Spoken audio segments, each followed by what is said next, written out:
you doing that, Mark? Ow!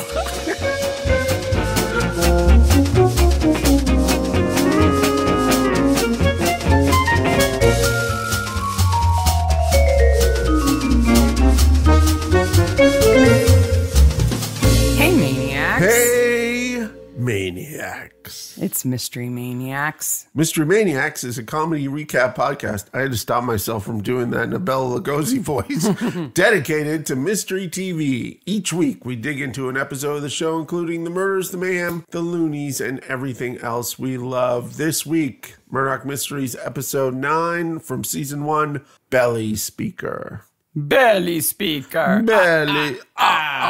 We were just talking about Bela Lugosi before we got recording. So. I am a children of the night named Mark. I'm Sarah. Wow, what a week. We've had weeks. We've had weeks where we've had pandemics. We've had weeks where we've got sick. We've had weeks where we've been crazy end of the semester stuff. But this week, I think, may trump the case. Not only did I get the comic book that I've been working 2 years to get printed. Yeah, it finally came in the mail. Came in the mail. Part of our house looks like a comic book shop right now. It's a warehouse. There's a table that's bending from the weight right now. And more on that later. If you're interested in my comic book, I will be posting and probably doing a reel about that for you guys later on. It doesn't need to interrupt or take over the show or anything like that. But on Monday, Mark called me while I was at work and said, "What are you doing tomorrow at around 10:30? Because my new friend wants to talk to us. I'm like, well, I got to teach class in the morning, but once that's over, I'm fairly open until lunchtime. And he said, good, because Annette Badland wants to talk to us tomorrow at 10:30. I'm like, what? Annette Badland of Midsummer and Ted Lasso fame was interviewed by us over Zoom this week from my house. It still has not sunk in. She was so awesome, guys. She was super fun. Super fantastical. So we are going to air that as a podcast and also as a video on YouTube on May the 8th. That will come out. Now, I got to tell you. Listen, folks. There's some Midsummer goodies in there. There's some Lasso goodies in there. But mostly it's Annette Badland wisdom, and she has so much of it. Get close to your podcasting device here. Am I right in your ears? This lady is impressed that we're raising money for target ovarian cancer. Mm-hmm. So we need to sell a bit more merch.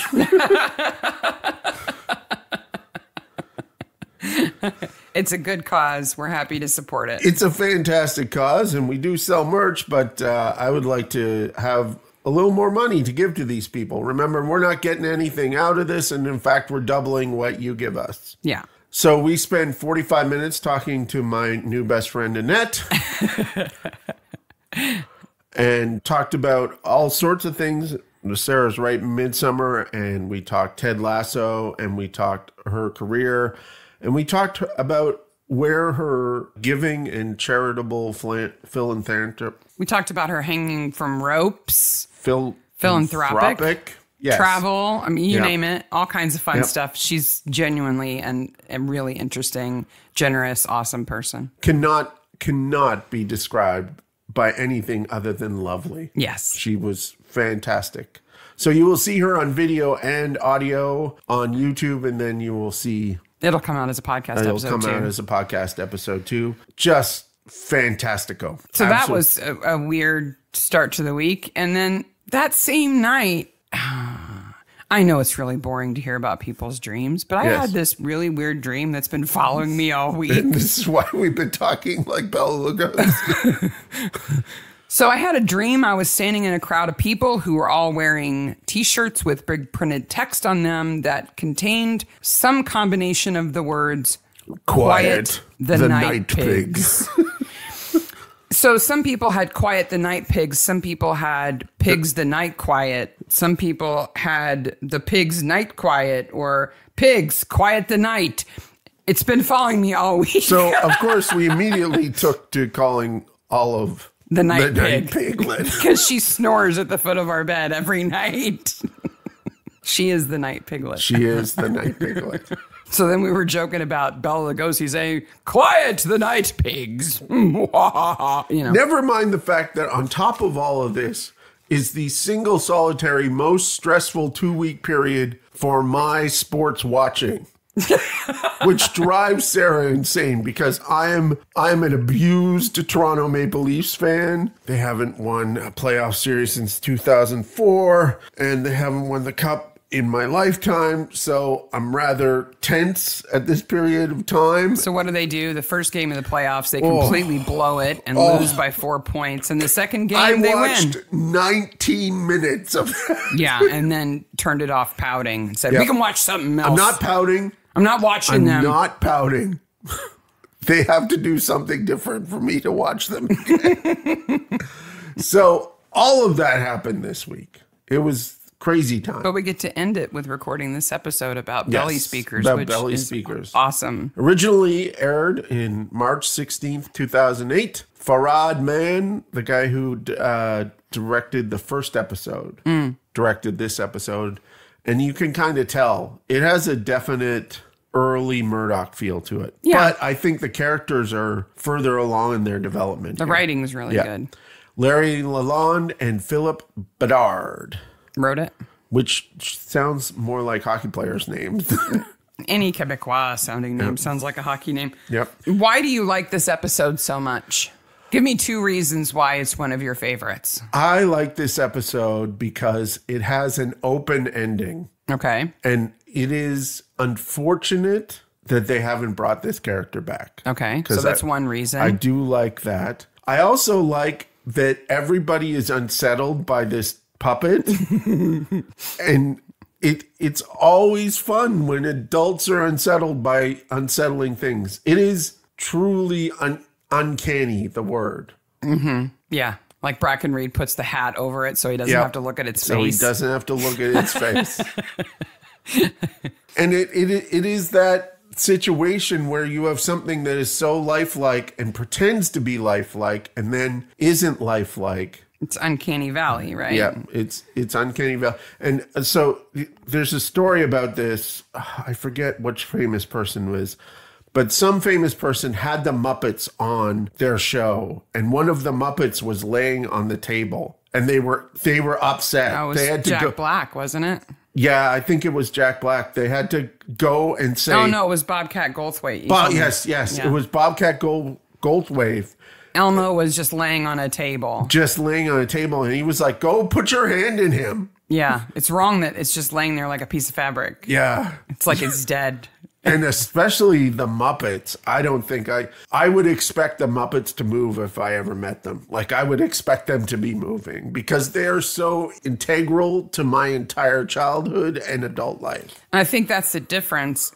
If you saw a Muppet puppet, you would want it to move. But when you see a dummy like Mycroft in this episode, you really hope that it doesn't. So now the dummy that bothers you in the credits, that is in the chair that turns around. Did you notice it's in Murdoch's office in this episode? No, I didn't. Yeah, it is. It's in the background. It's kind of like an artist dummy, like one that you pose to do figure sketching. It has that abstract face. It's mostly that it has a gun that bothers me in the credits.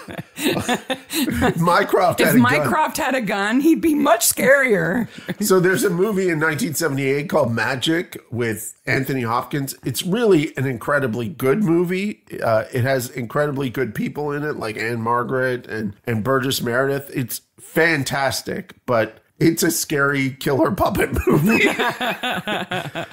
And the puppet wields weapons in that movie. It's not alive, though, in that movie. It's not like Chucky. Somebody's moving it? Yeah. Okay. It's because... the puppeteer is actually killing people. Okay.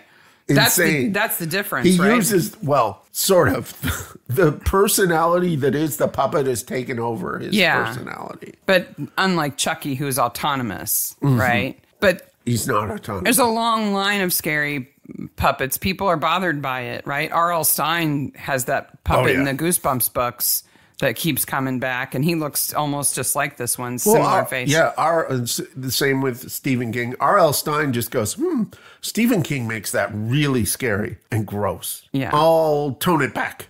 and Okay. write it for kids. Yeah. Yeah.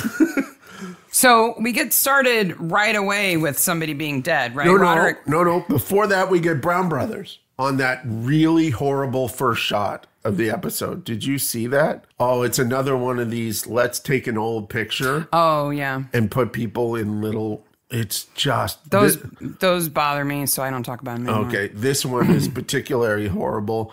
Brown Brothers is the sort of featured thing The storefront in the photo? Yes.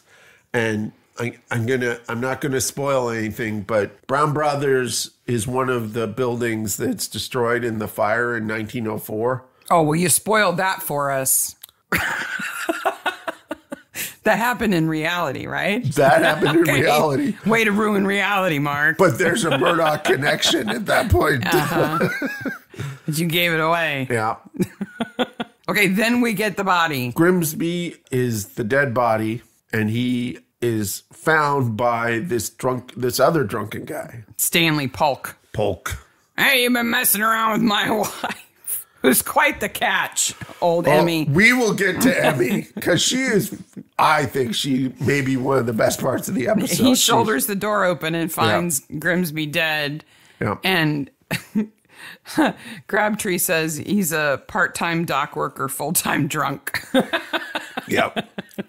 This is another fantastic Johnny Harris episode. Yeah, Crabtree's great in this episode. But so is Brackenreed. They're both really fun. Crabtree and Brackenreed carry this episode when they need to. Yeah. And it's clear that Grimsby has died of some kind of poisoning or something because, well, there's a puddle of vomit. What do you think they make that vomit out of? If I had to guess about this particular vomit, Mark, I would say it's cream of chicken soup. It's certainly yellowish and creamy. And it's got to be something edible because it's in the actor's mouth. Yeah. Poor Duncan MacLeod, who plays Roderick Grimsby. Who does a good job, man. He's not just a corpse able to be still. He gets manhandled, rolled over, throttled. He has an autopsy. Yep. He has to have the vomit on his face and in his mouth. And for a character who only walks into a room and then gets varnish poured down his throat, he does a phenomenal amount of acting. He does. He really does. Yeah, I'm going to go with cream of chicken soup. What do you think it is? It might be custard. It's pretty creamy custard. It's got lumps in it, though. Oh.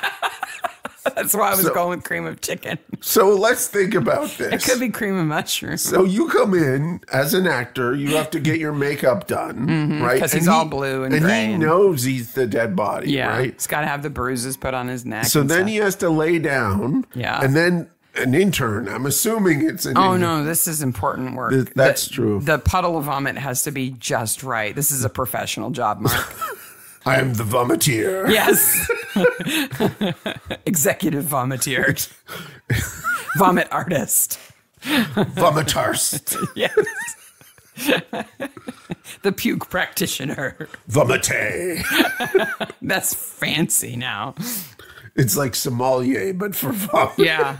They've got it prepared in some kind of container. They've asked him about allergies and all that stuff. And they got to talk to him while he's doing it because you want to make him comfortable as possible. Yeah. And then you're putting it on the carpet. The other thing is they must have to deal with in Murdoch that, okay, these are walls that we made and furniture that we made so you can do all sorts of crap with them.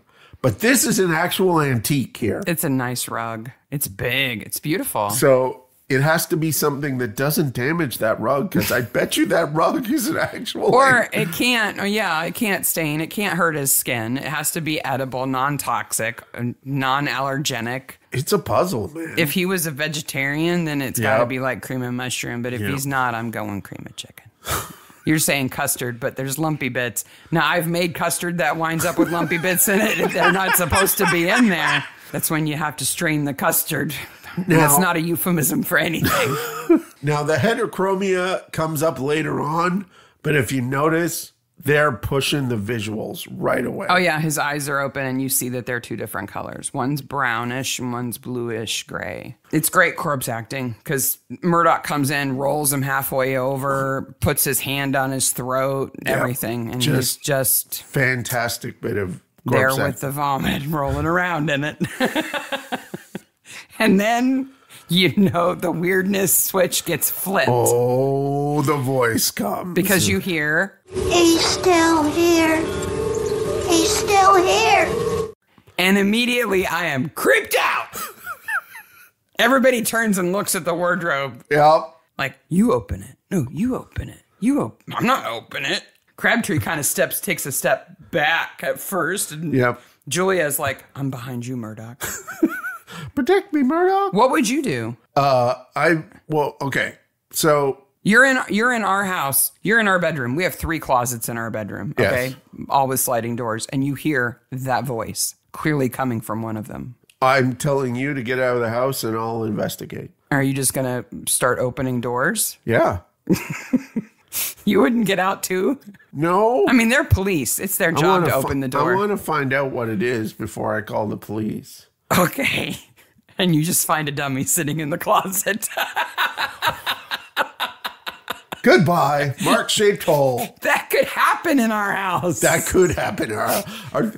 Have you noticed that, in our library, we have a full-size representation of Slimer from Ghostbusters? Yes. Have you noticed that he's kind of leaning on the telescope, kind of looking forlorn lately? Yeah. He's shifted a little bit, didn't he? He's like, oh, I'm tired. Poor guy. He just sits in the front room all the time. And that is our life. Yes. I'm looking at 4 boxes with skeletons in them right now. Okay. That's just how we are. So it's perfectly possible that you would open the closet door and there'd be a dummy sitting there. But now I'm trying to figure out what weapon I would get. That's what we don't have, is a bunch of weapons sitting around. Rolling pin. No, I'd probably get a knife or a rolling pin from the kitchen. I'd go for rolling pin because it's less likely to get turned on you and used against you. Yeah, I could see that. Knife. Yeah, if you wrestle over it, you're going to get hurt. Yeah.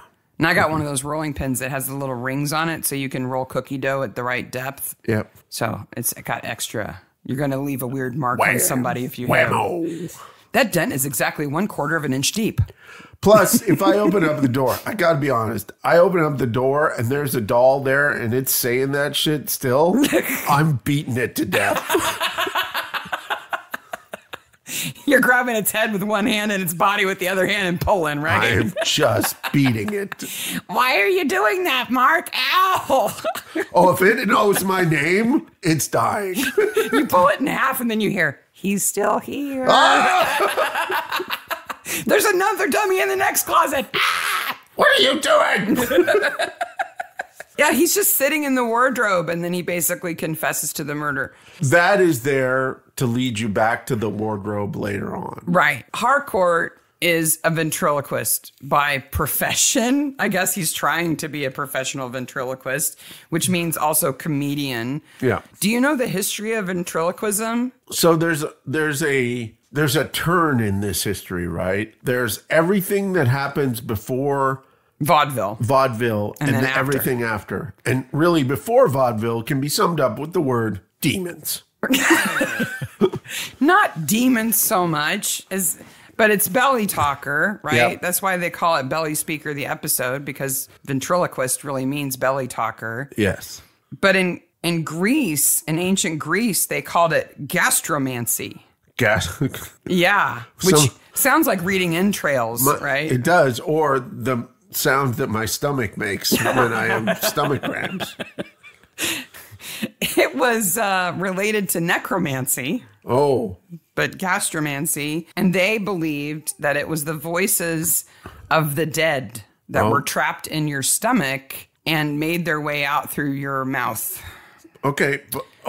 So if you wanted to talk to the dead, you would talk to a ventriloquist and they might be able to like channel somebody. Well, or the quote unliving, which means some other spirit.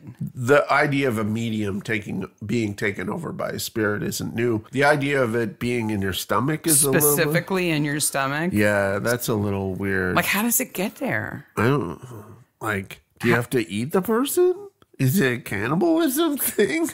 I don't know. I mean, if you were actually a cannibal, like if you were from a culture where cannibalism was a thing and that's how you had it, I mean, after a while, you'd have a whole chorus of people yelling out of your mouth, right? Every time you open your mouth, help me, I'm sitting there. And I'm stuck. It kind of... Hey, heartburn would have a whole different meaning for you. Like, and... Stop, Aunt Gertrude. It kind of makes you guilty right away. Yeah, kind of give you away. No, that was me. I said that. Well, it was in a funny voice, Bob. It sounded like Aunt Evelyn, who's missing. No, it's not. You know, I couldn't believe when I was reading through the history, and you're right, vaudeville, and, you know, people had, you know, the dummies and Charlie Parker and all that stuff. I couldn't believe how many ventriloquists there were on early radio. Yeah, which that's makes a weird thing. No sense to me whatsoever. Like, for example, let me throw my voice. Yeah, it would be like me and you saying that we're ventriloquists. If I talk on a funny voice, it's not me. Like, I'm not moving my mouth, I promise. Like, I wonder if they actually brought a dummy into the studio when they did that, or if they just talked in a different voice. Wow. I would ask Candace Bergen that if I met her. Why? Because her father is Victor Bergen and Charlie McCarthy. Oh, that's right. She was raised in a house with that wooden puppet. Okay, you say Charlie McCarthy. Is it that? Is it McCarthy? Because I think of McCarthy and the communist trials and all that. Is it McCarthy? Yeah, it's Victor Bergen and Charlie McCarthy. Okay. I said Charlie Parker earlier, didn't I? I'll double check. We did screw up the name in a couple of ways. It's Edgar Bergen. Okay. Who is Candace Bergen's father. Yeah. And Charlie McCarthy and Mortimer Snerd are his... Mortimer Snerd. Are his two... That's just a fun name to say. Well, he's that buck-tooth... Yeah. The Howdy Doody looking one. The Howdy Doody. There's another dummy for you. Yes. Another puppet for you. I can understand why, like, vaudeville acts that did puppets were funny, and then when radio became popular, they would want to move.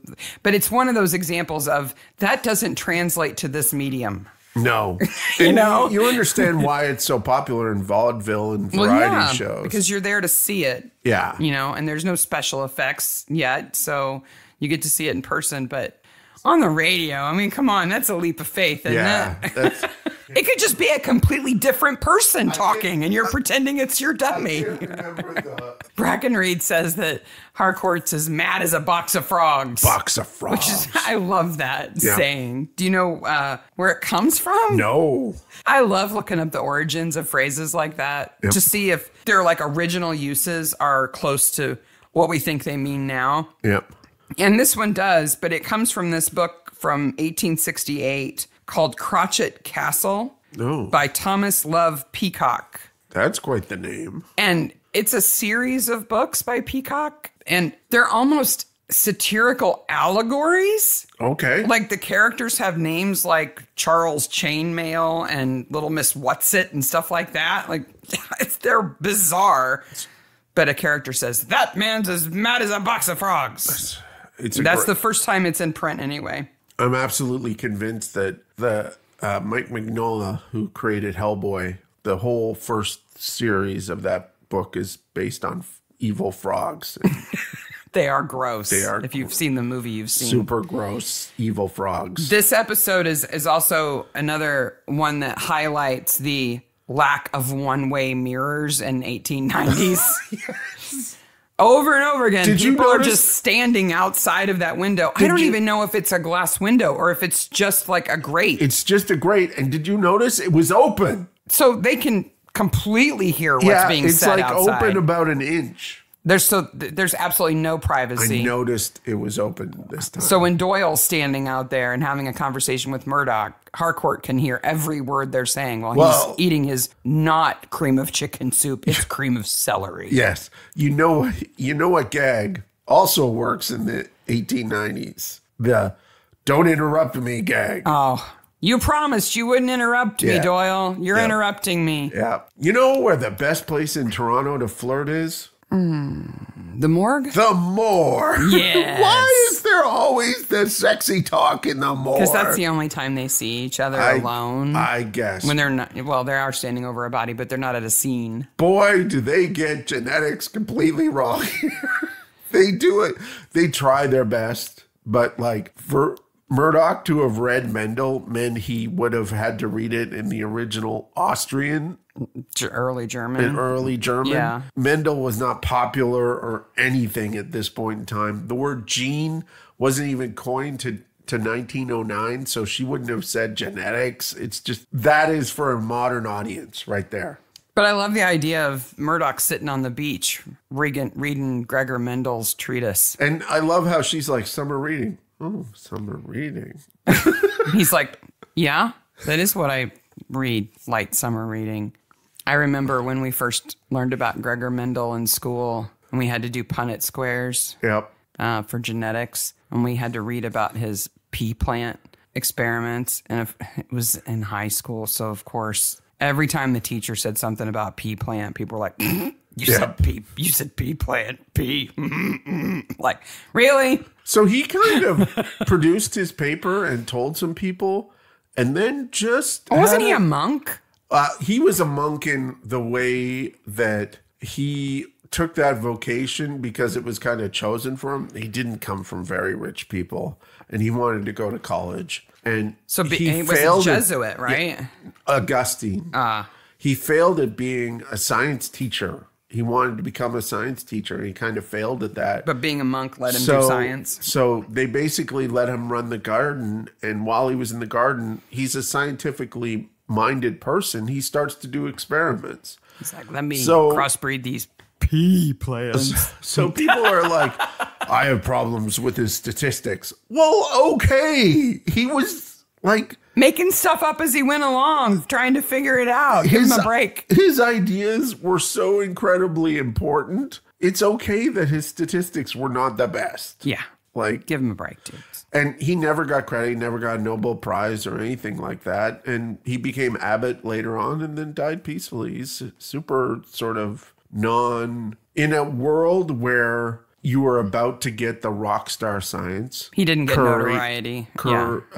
Madame Curie and Einstein. Yeah. During his lifetime, he didn't have notoriety. Yeah.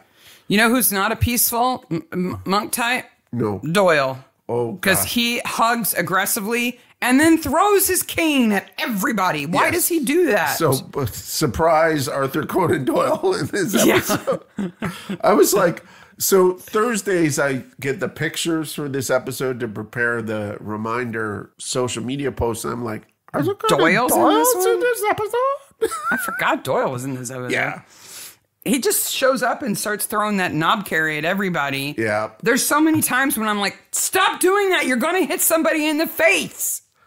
It's got a great big silver knob on the top. It's got to be heavy. Brackenreed catches it. Yeah. He's going to do some tap. We'll box later, okay? Yep. Yeah. We're old boys. Yeah. But he's only concerned about the death of an old Chinese guy. Lee. And the show tries not to be racist here. It does. It tries not to be, but boy.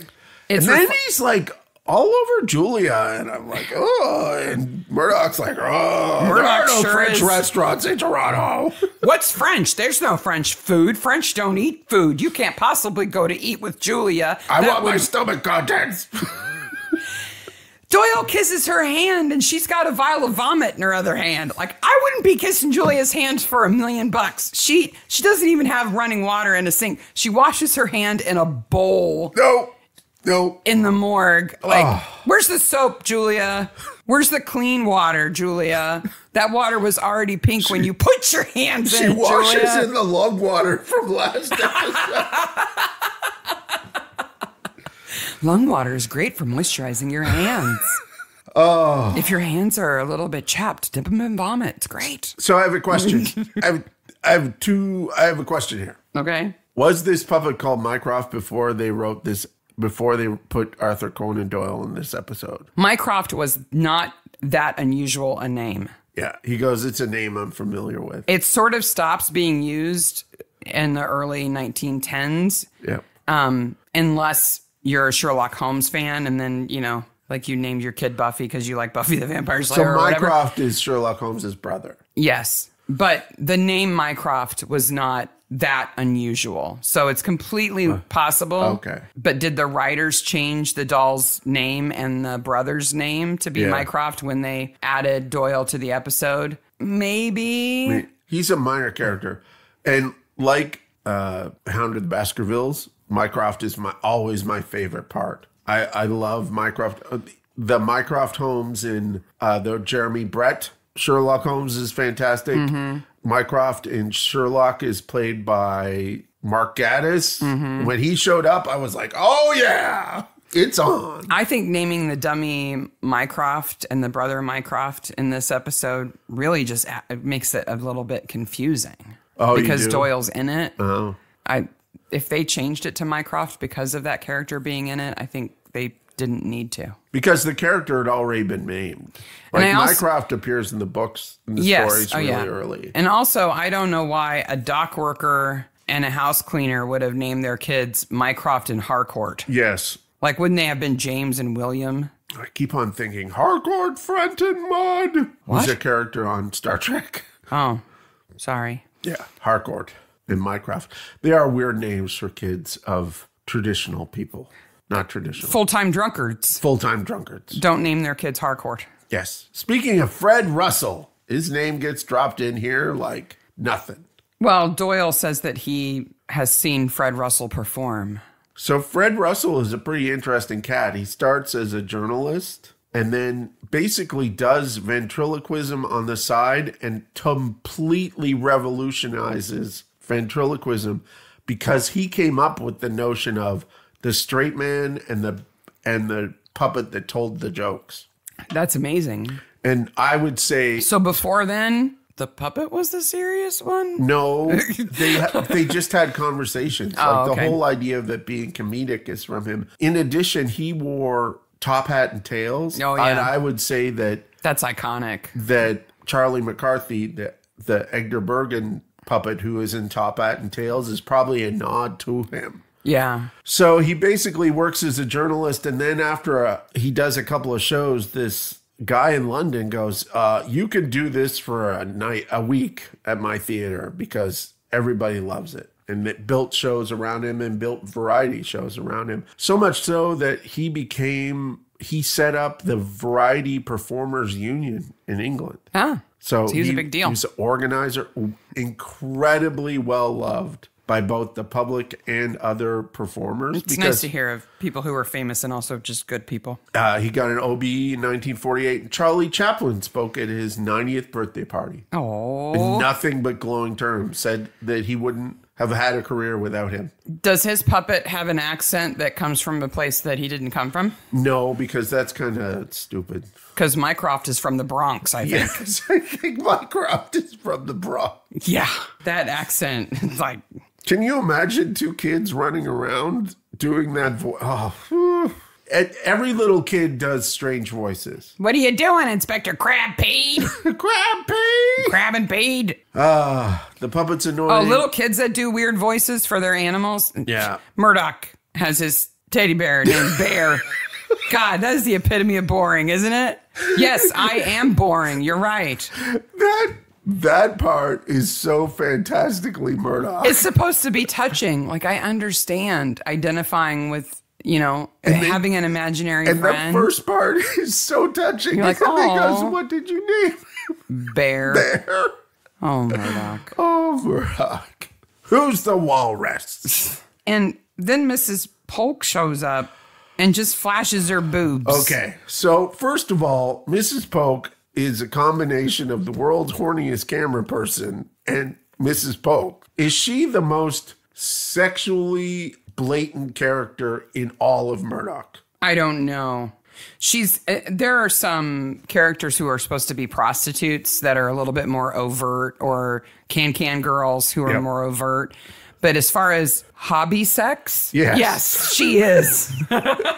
First of all, she is in no way. There's no filter here. No. The first thing she says is, of course he didn't give me a key because I would have went in his house and drank all his booze. And whoever did her makeup used an entire bottle of tooth stain on her. Her teeth are so bad.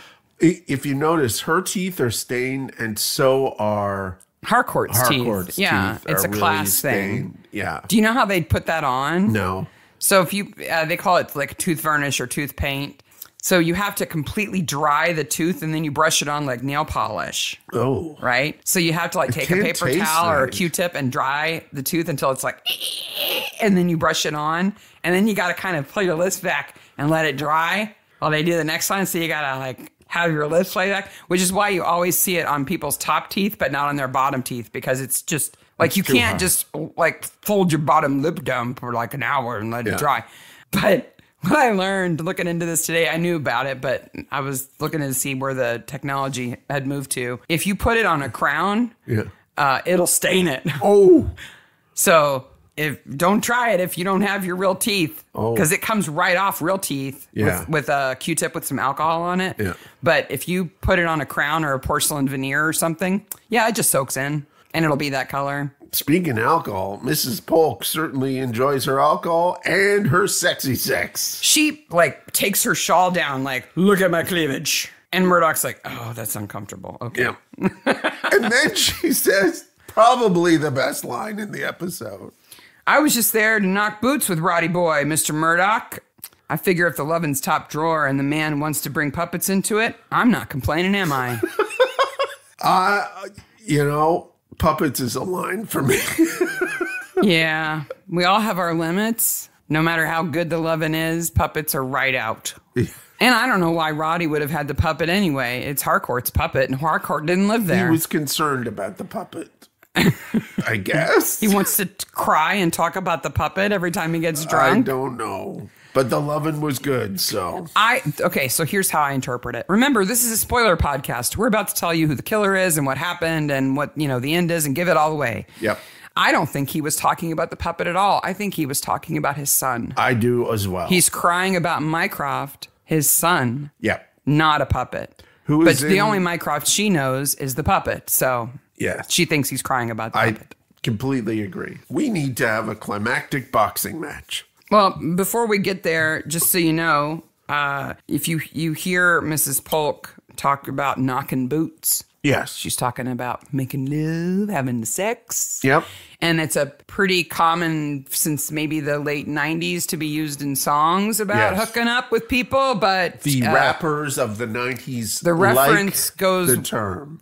Supposedly, it goes way back. I found it in Castle's Dictionary of Slang, where it says that it originates in the Wild West. Yes. Where cowboys would put their boots under the bed when they got into bed. And if things were active, the boots would knock into each other. Yep.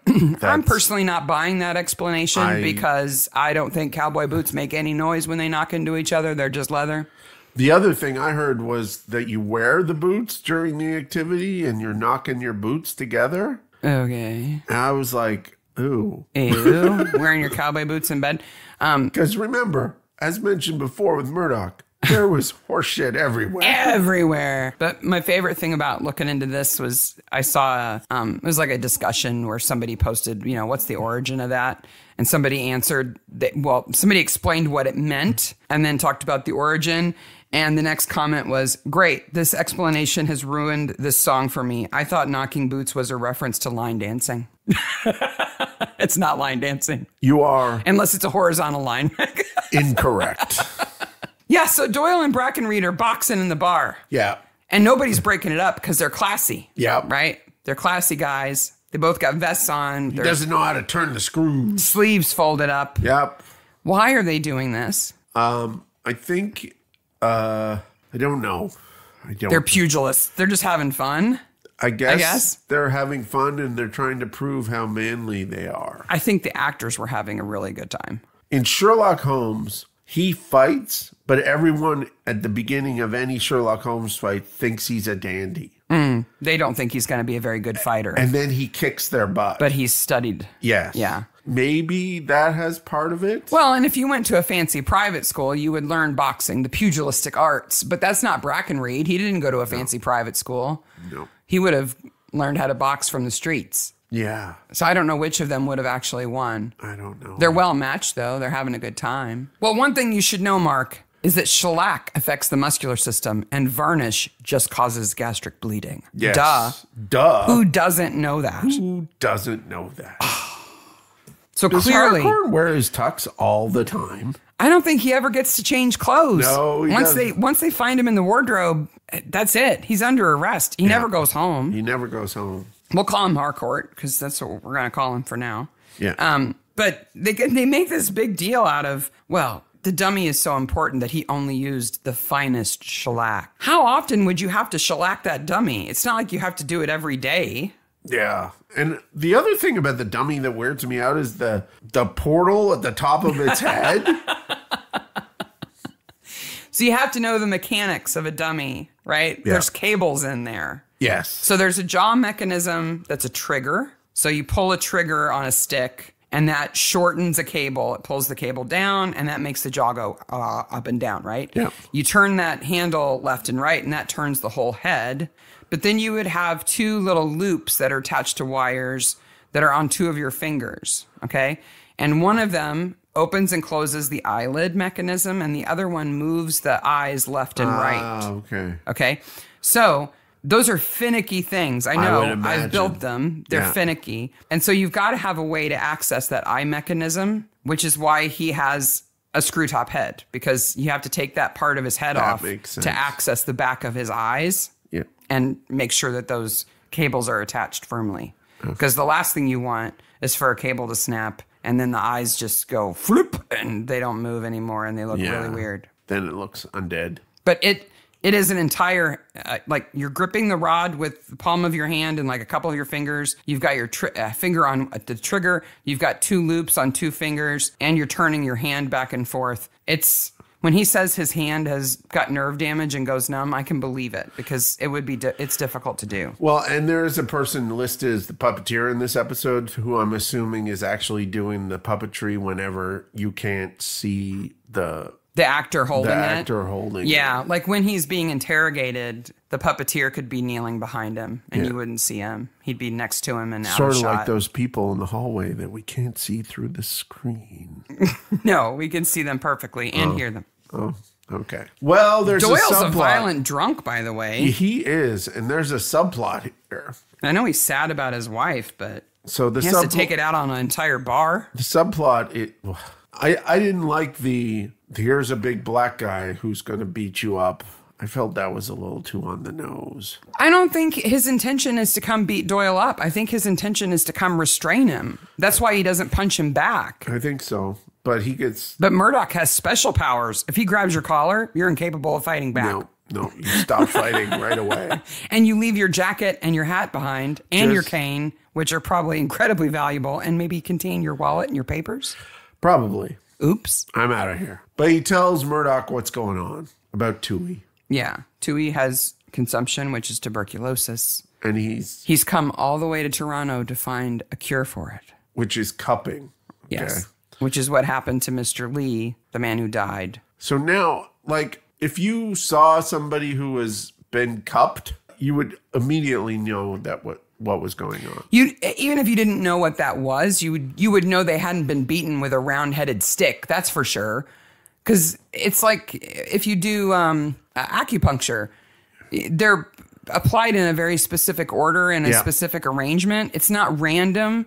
And so the bruises would be like in a grid, basically. Yes. And if you can beat somebody with a stick and leave a grid, I'm impressed. Well, I would go so far as to say that some famous people have been sort of outed as cuppers because of these patterns. No, because of the marks that it leaves. Because it does leave a mark, right? It creates suction because they're heated so that the air contracts and draws the skin up. So it leaves like a hickey, right? Or as Julia says, a love bite. Okay, so let's do cupping and then do love bites. Okay. Okay, so I'm going to read you a headline from the Toronto Star from the year 2017, which says, when this person wants a cuppa, it's apparently not tea he wants. Oh, wow. It was a bad day in the headline writing department. Can you guess who this famous Canadian is? Trudeau. Yes, Justin Trudeau is clearly shown the Prime Minister of Canada. With cups on his arm. Like he has cupping marks on his arm. Okay. So does he admit that's what it's from? Yep. Okay. Because some people believe in it as a treatment. Yep. I don't know why, but it is beyond me, but apparently the prime minister is into it. Okay. That's kind of weird. Alternative medicine. Yes. So yes, Julia calls them love bites or hickeys. Which is what we would call a hickey. Yes. I don't know what they call them elsewhere in the world. Most people still call them hickeys or love bites. It is a very strange thing. It's a hematoma. Yes. Right? The tiny blood vessels right under the skin break from the suction of somebody's mouth. Yes. On different parts of the body. What took me back, there's a couple Do I want to hear this? Yep. Okay. There's a couple of things that took me back about this. Okay. Took me aback about this. Okay. Not took me back. Took me back to the old days when I used to have love bites all over me. Mostly, the biggest thing I found was for an activity that is usually sexually oriented, the internet has an almost desert of information about this. Okay. It is like, as we know, there's plenty of prurient content on the internet. If you're into something on the internet, there's going to be a whole bunch of other people who like it too. And nobody needs to send us a link to the secret hickey site that Mark didn't find. Please. But none of that came up right away. Oh, do you have your safe search on? No. Okay. Which was weird. There was a lot of fixing hickeys. Oh, yeah. Teenagers are notorious for accidentally getting a hickey and then being desperate to get rid of it. Desperate to get rid of it. YouTube is full of something that leads me to the second point, which is these weird, bizarre hickey pranks that people play on their partners and get them really angry and film it. That's horrible. Yeah, that's not okay. And I'm going to associate that with, I don't want to hear this. This is misogyny. It's marking. Mm-hmm. And it is usually men doing it to women. All the pictures, if you put in hickey neck pictures on Google, all the pictures are women. It is a form of marking claiming, and ownership and claiming. And embarrassment. That cannot be disguised. No, you can't hide it. Yeah. Depending on where it is, you can't hide it. And so I don't like that kind of aspect of it as well. So there's the weird, it's not really talked about. Okay, so I'll lighten this up a little bit. One of my friends in high school was going out with this boy, and she got a hickey on her neck, and she was mortified. So she was determined to get rid of it. And this is before the internet, mostly because her parents were really not going to be happy, and makeup was not going to cover it up, and she had short hair too, so that wouldn't even help. Not going to happen. Somebody told her if you put toothpaste on a toothbrush and you massage it, that it would there are a million. It would distribute the blood under to the skin, and it would go away faster. It just made it worse. But the diatoms it's like sand, basically really fine sand in the toothpaste, just abraded her neck. So not only did she have a big hickey, but she also had a big scab on her neck, and it just got worse and worse. Wow. She had no excuse for that either. Stop! Just leave it alone. Yes. Get a scarf. Shut up. Stop. Everything she did made it worse and bigger and worse. Wow. And then I am led to what I found is maybe the most disturbing page on the internet. Okay. There is a WikiHow article on how to give a hickey. Oh, no. With illustration. No. Thank goodness they didn't hire models to do these pictures. So the doll says Inspector Crabbenpeed, and that's funny. I told you would be Crabbenpeed is funny, Mark. About that. Isn't that funny? I'll put a link to the weirdest page on the internet. I asked ChatGPT to give me other punny ways to make fun of the name Brackenreed, and it was not very good. It was like stack and lead. We're not going to be replaced by ChatGPT anytime Not soon. when it comes to making fun of things. No. It's very bad at making funny things. It can't write jokes. Right up the apple cart.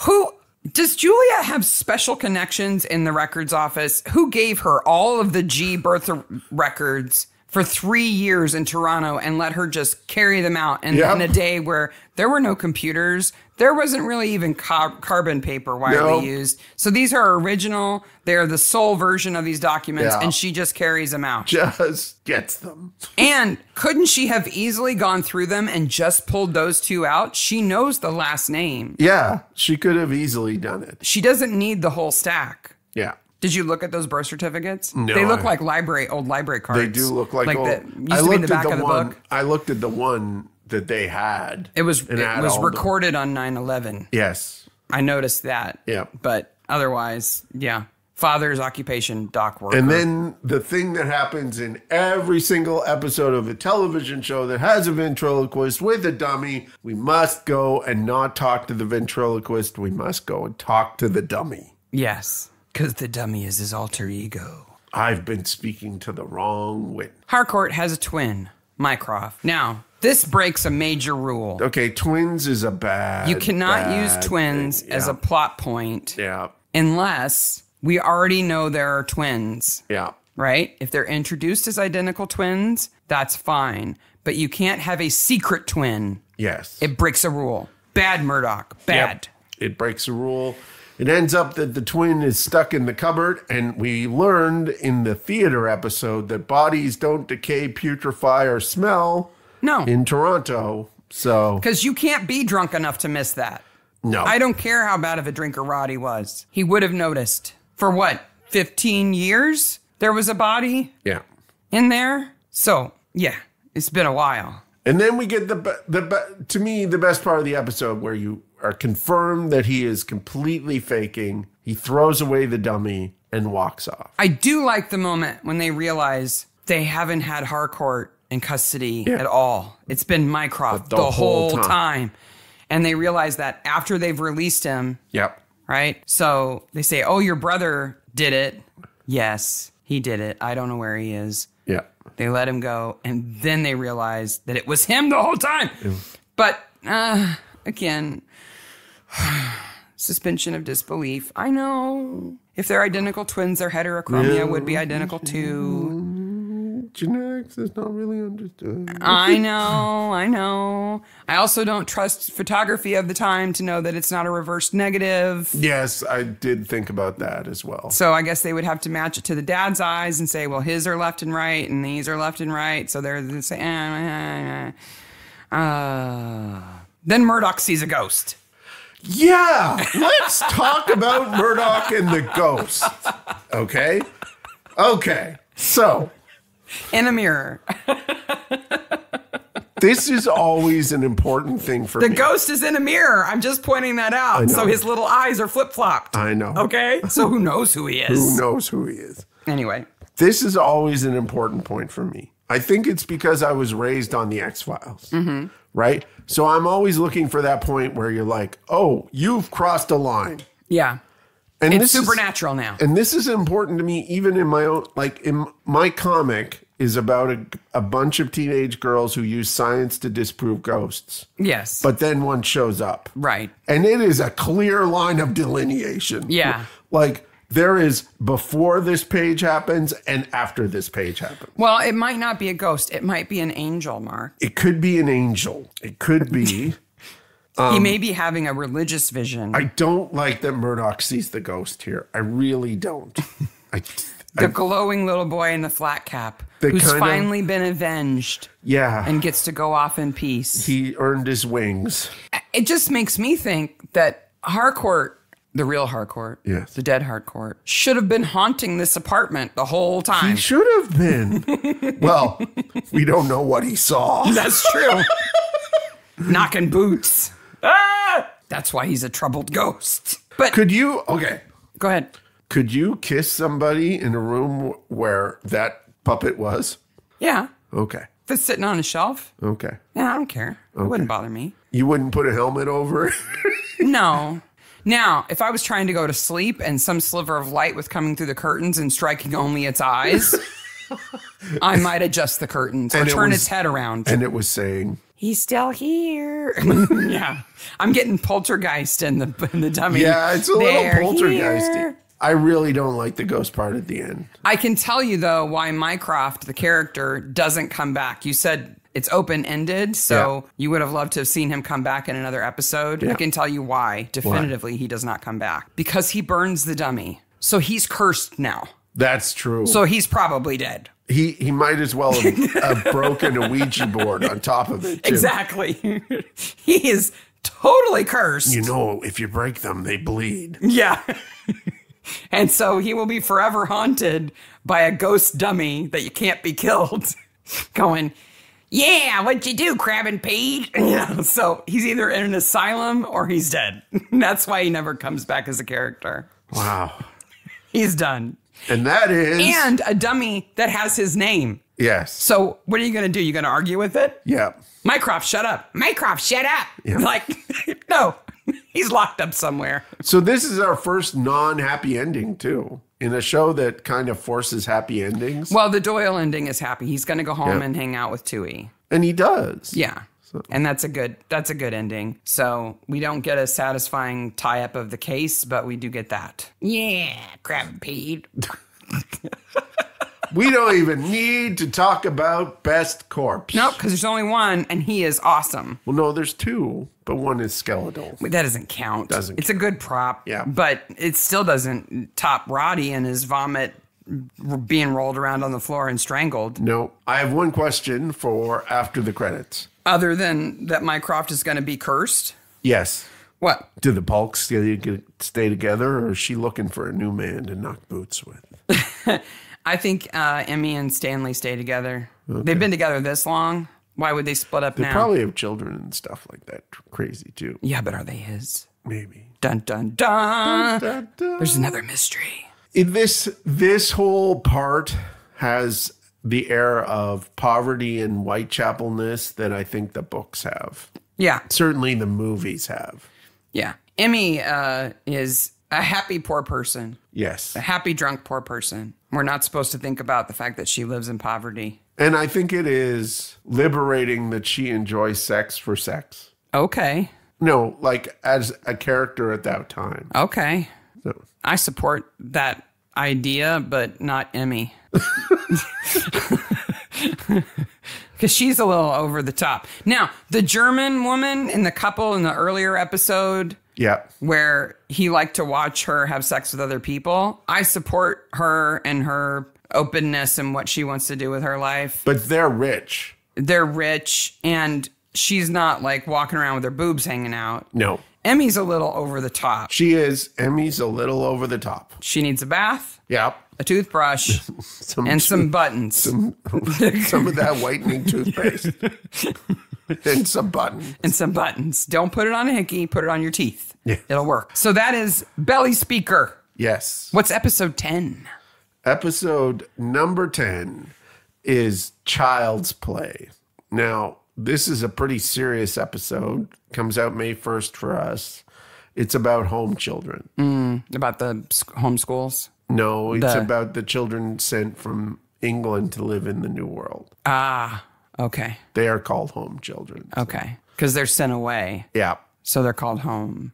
I guess. That's opposite. I'm sure we'll find out all It's of a bad scene. It's a bad scene. But it's a good episode. It is a good And we'll find things to poke fun at, I'm sure. I think we will. Now, on May 8th, we will be releasing our interview with Annette Badland. She's so awesome. She's fantastic. I fangirled quite a bit, I have to admit. I'm sorry. I also fangirled quite a bit. I didn't go but it was close. I may have went squee.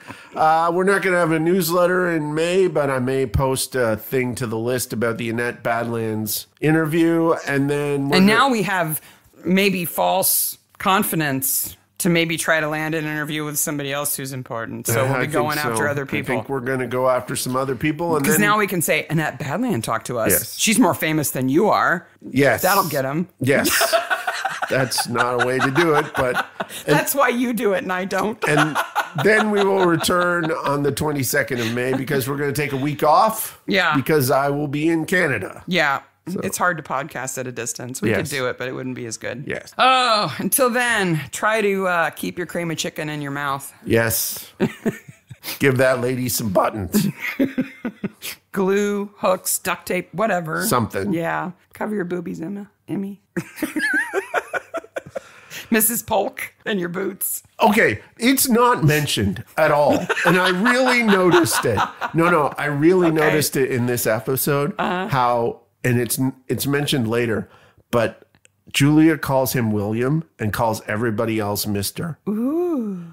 Like, that part of their familiarity is already set in stone so much we don't even notice Well, it. he is daydreaming about kissing her. Well, in the morgue, because all the flirting takes place in the morgue. Because that's who they are. Quiet, the night pig. The night pigs. All right, until next time, bye, Maniacs. Bye, Maniacs.